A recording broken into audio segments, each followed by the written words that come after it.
राज्यातही आज रमजान ईदचा उत्साह पाहायला मिळत आहे। नागपुरात रमजान ईद निमित्त गरीब नवाज ईदगाह, मोमीनपुरा इथली जामा मशीद आणि शहराच्या अनेक भागात रमजान ईद निमित्त विशेष नमाजाचे आयोजन करण्यात आलं।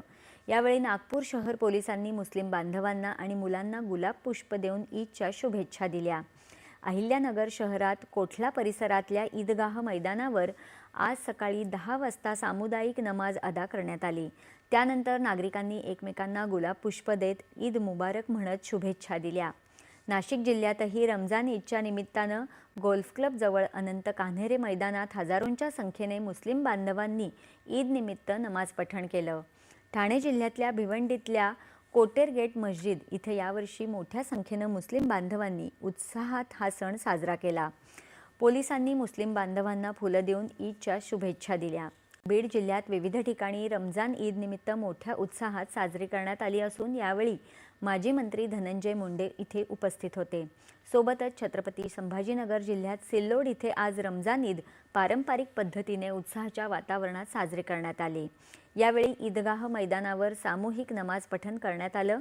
सर्वच ठिकाणी देश आणि जगात शांतता नांदावी, देशाची भरभराट होऊन सर्व जाती धर्मांच्या लोकांमध्ये जातीय सलोखा आणखी दृढ होऊन बंधुभाव वाढावा यासाठी यावेळी विशेष प्रार्थना करण्यात आली।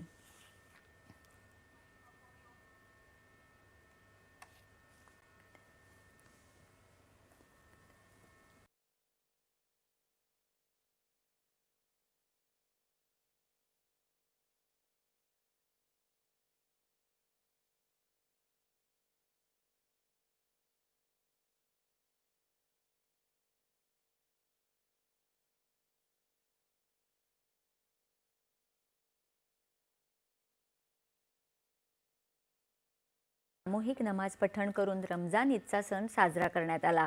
यावेळी जिल्हा प्रशासन, पोलीस प्रशासन तसंच हिंदू बांधवांच्या वतीने मुस्लिम बांधवांना गुलाब पुष्प देऊन पवित्र रमजान ईदच्या शुभेच्छा देण्यात आल्या।